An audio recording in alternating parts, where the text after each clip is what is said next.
आज ढेंकानाल जिला सदर ब्लॉक बणसिंह पंचायत ठारे बणसिंह उच्च विद्यालय 1985 ब्याचर बंधु मिलन उत्सव अनुष्ठित हो जाइछि। एही उत्सव में 1985 मसीह बणसिंह उच्च विद्यालय अध्ययन करुथिबा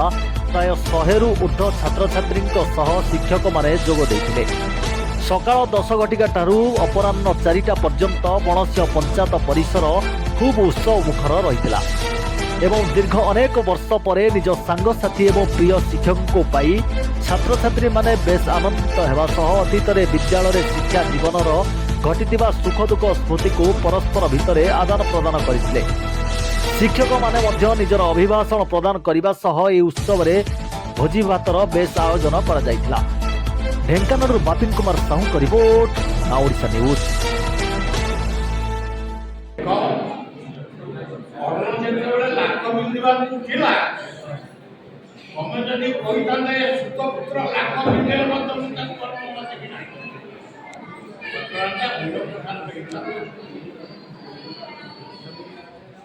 मूर्ति पूजा करुचंती तमे पांच भाई जाका तुमको धरिक आजले तमे जे भक्ति रखु युधिष्ठिर पहिले मां तो भला जिंस आनी मां पहिले जे तो पांच भाई ला अटी खाओ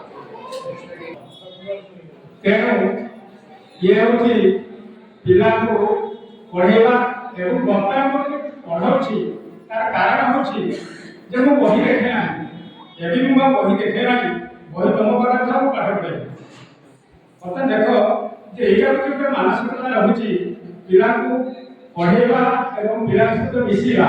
ई समय निश्चित बढ़ी जाउछि भले पढ़ी जाउछि तापर अनेक पिला को संस्पर्श में आसी मो माने एठु गला पर 10 जन डाक्टर मो से छुट्टी करछि 10 जन डाक्टर एक काला मन पिला तार नाम एलपीएस कोडा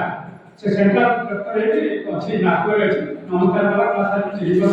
तुम कोन कोन एलपीएस कोडा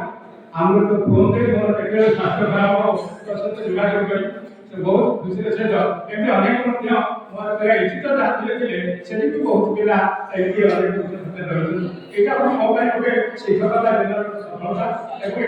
निश्चित भल लागिछि এই ফলটা হচ্ছে সমাজের ପାଇଁ এই যে সাহায্য সমান এটা হচ্ছে ମୋ ଶିକ୍ଷକ ଜୀବନର ସବୁଠୁ ସଫଳତା।